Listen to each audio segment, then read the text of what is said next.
What's happening, Rad Reelers? I got on the water at 7 o'clock. It is now 9. I have not had any hits.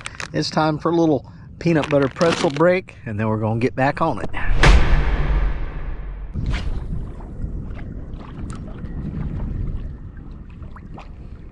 There he is.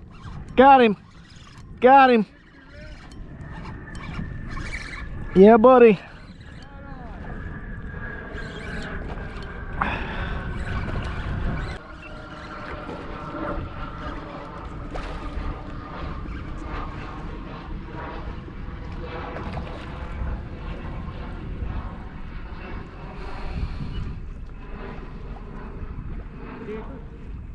Yes, sir. He's going to be 16. 16. What's keeper size? 18? 18. Yeah, I don't think he's going to make it. 18 to 27. He'd be close. I think he's going to be short. You can't see my secret bait. I already know. No, I put on a spinner bait. Little gold spinner bait. Redfish Magic. Yeah. Yeah, a subscriber sent that to me. Which one? White one or That craw color. I don't think he's gonna keep. I saw the mullet headed that way. I cast it right in front of him. As soon as it hit the water, he nabbed it. We got us a nice red. Oh yeah, I think he's gonna make it. 21. 21. Yeah. Alright guys, I've been fishing since 7 this morning. I finally got me a keeper redfish. It is 11:30. Nice. That's what I caught him on right there. Little spinner bait. That first cut, you always cut up way up on the head because there's always meat up in this area. Turn that knife around. You're going to run it right down the backbone. Now, I am a big promoter of being careful with your fillet knife and always cutting away from your hands. Never cut towards your hands. So once I get it started along the backbone right there, I lift it up and then I just slowly work my knife down along the backbone. You can see there as I lift it up, I can actually see that the knife is staying right down on the backbone. Generally, when I get right here across this, from this anal fin, I'm going to just push my knife straight through, keep it flat on the backbone, and then I'm just going to keep that knife down on the backbone, and I'm going to continue to just cut that back, but I'm not going to cut all the way off of the tail. I'm going to leave the skin attached. I like to leave the skin attached. I think it's a whole lot easier to fillet fish that way. I'm going to just spin this guy around. I'm going to fillet this a little bit right here, right along that backbone. Now, once that I've got that done, I find that it's a lot easier if I flip the fish over. Don't take that fillet all the way off. Just flip it over like that. This is like if you're a beginner to fishing, then I'm going to make that cut right here across. Remember, you've always got meat up in this area. You can actually feel it. So I'm going to run my knife up in that area, make sure I get all that meat. Get my cut started right along the backbone. See what it does when you leave that fillet attached on the other side? Your backbone doesn't like bend. It stays straight. So it's easier to run your knife right down along the backbone.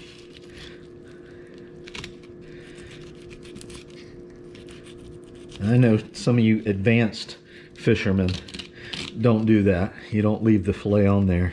You go ahead and take it off, but like I said, it's just, I'm an advanced fisherman and I like leaving it on there sometimes. All right, get across from that anal fin. I'm going to push that through. I'm just going to finish. And you notice I just keep that knife as always going away from my hand and away from my body. All right.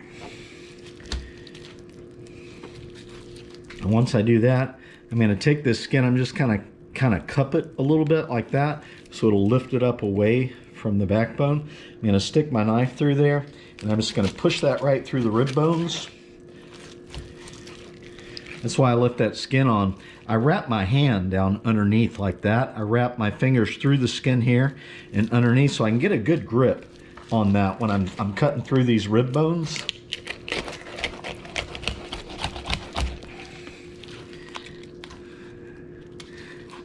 Take that guy off like that.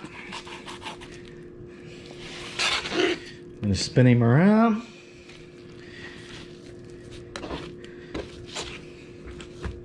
And because I leave that skin on there right here, what that does is that gives me a handle here. I can grab a hold of the fish like this, and it helps me get it started to get that meat off of the skin. Once I get it started, then I can just go underneath and grab a hold of the skin. I keep that knife flat on a little bit of an angle downward on the skin, and then I just pull back and forth on the skin as I'm pushing the knife forward. We'll take that meat right off of the skin. There you go. Beautiful redfish fillet. All right, we're just gonna cut the ribs out. You can see the rib cage. We're just gonna follow right along that rib cage. Cut the ribs out like that. You guys, oftentimes right along here, you've got bones running. I just always come back and I just cut right along like that. And then I cut back in this area. I just make a V because you almost always have small bones right just behind the ribs.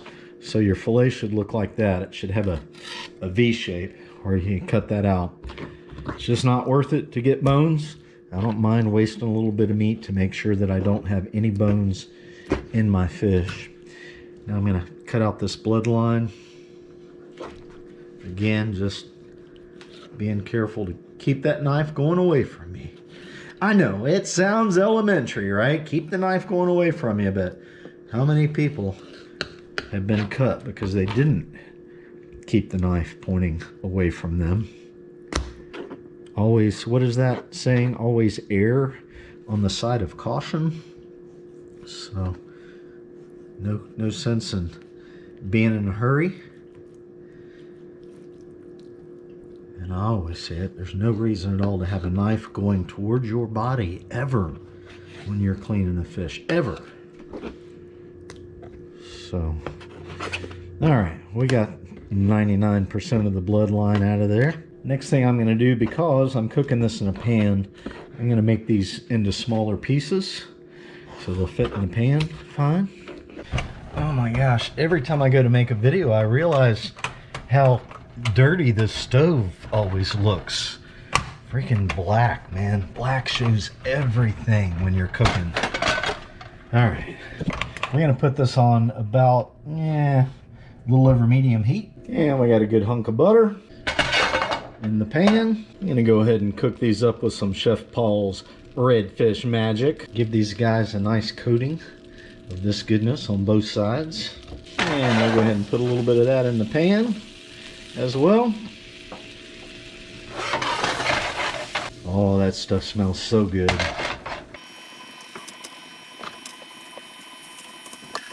A little bit more seasoning on that. Some of those aren't covered too well. There we go.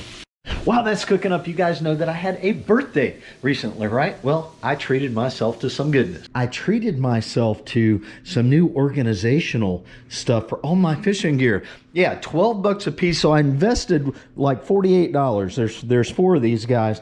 But I finally got all of my tackle organized. Look, you guys, I got my fishing line in here. I got fishing line in here. I've got tons of like lures. This is all my soft plastics down here. These are just, look at all these lures I have, guys. People have given me so many different lures. I have all kinds of stuff in here. Spoons and hard baits and shrimps. I mean, I've got enough freaking lures to practically start me a tackle shop, right? But I had to get organized because I just keep all this stuff just poked away. And here I got organized. I have all my hooks in here. I've got treble hooks and circle hooks and just all different size hooks. We got bobbers and extra lures, and yeah, I had to get organized. Just got stuff like strewn all over the place. So I treated myself for my birthday, got a little bit organized there. Yeah, spent a whole whopping $48 on myself. You guys, when I started this channel, look at all these fishing rods. Rods and reels, right? This isn't all of them. I got some back in the closet there. When I started this channel, I had like 2 saltwater fishing rods. It's ridiculous. Now that I've started like accepting products from different companies and trying out different products to do reviews and stuff, I'm getting like overloaded. I'm thinking I need to have some kind of giveaway. Anyway, we'll see how that works out. But look, you guys, I also got something else. We're going to do the catch and cook in just a minute. Joshua Taylor and Chris Canning over at Salty Scales Apparel sent me some stuff. Let me show you my new threads. So guys, I really appreciate Joshua Taylor and Chris Canning over at Salty Scales.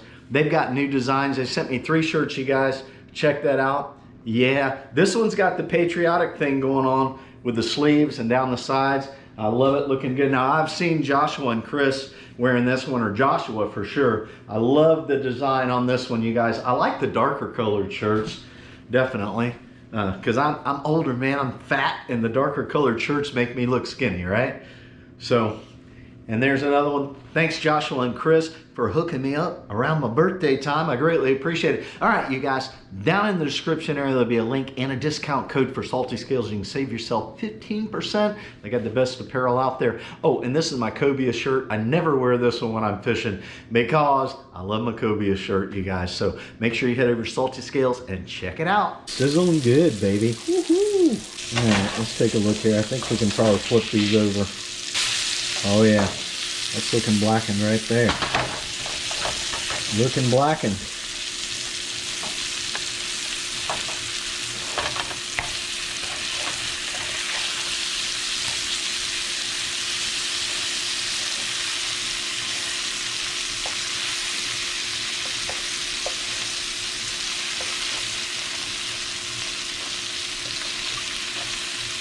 Got a little tester piece right here. I'll take this out. How many times you burnt your tongue? You just couldn't wait for it to cool off, right? That's the worst. And it ruins the whole meal when you're like, burn your mouth. That is delicious. Ooh, I can't wait to get the rest of it. See if they're ready. Oh, yeah. Yeah. It's going through all of them. Our fish is done, son.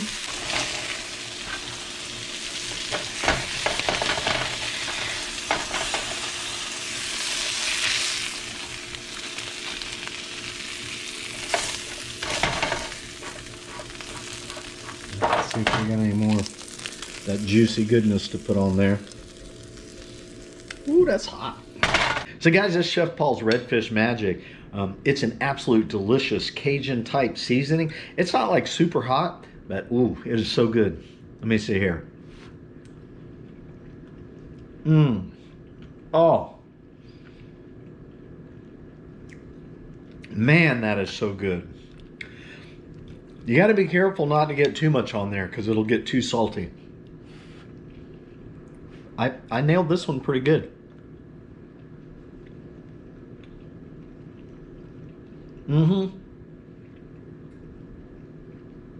I'm going back for some more redfish, no doubt about it. Redfish has a nice, firm, flaky texture to it. Oh. Doesn't have a real strong fishy flavor. I'm liking it.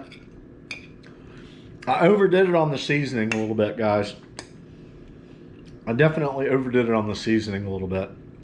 Look at that. That is some steamy goodness right there.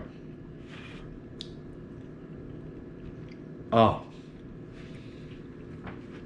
I am definitely going to get out there and catch me a keeper snook. It's been 3 years since I've had snook. This redfish is delicious. I'm going to go get me some more redfish, but I got to get me a snook, you guys. So check out on the FWC website. They've got some real specifics, but I caught this redfish north of Highway 64, Manatee Avenue. And yeah, so all the specifics are on there, but I'll put links in the description area to Salty Scales. Head over there and get you some apparel. And if I can find the Redfish Magic seasoning on Amazon, I'll put a link on there too. But thanks for hanging out with me, you guys. Look, I have been fishing a lot. Well, not really a lot. I've been fishing a few times. I just haven't been catching a lot of fish. You guys saw me. I put that little video up where I got broke off with that big fish. That day, I caught about 4 or 5 really small snook, caught a couple of small trout, nothing happening with that. Then I went out with my buddy Otis, and I posted a video of catching that big jack. That day he caught the heck out of redfish. I didn't catch any redfish. And this day, excuse me, this day we went out and I caught this one keeper red. I think he caught 5 redfish. He caught 2 that were slot size and 3 that were over slot. And man, he had one that was like pushing 40 inches. Big old redfish. But anyway, you guys, had a great time getting out there fishing. I just want to let you know I hadn't been sitting around not fishing. And my cat, oh my gosh, got to give you the update on Destin. He's actually sleeping right now. I'd bring him out here. The little guy, he had to spend 2 days in the hospital. Holy smokes, are you kidding me? Brace yourself, sit down, don't fall off your chair. He's 7 years old. The little guy's worth it, right? He's my responsibility.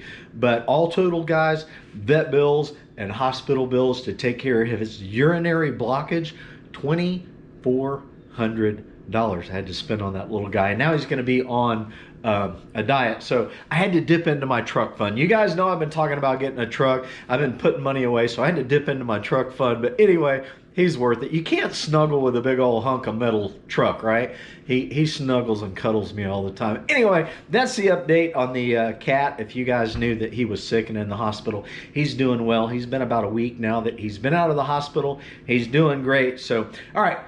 Thanks for watching this video. Thumbs up are appreciated. Get out there and go fishing, man. Life is fun. Live it. See ya.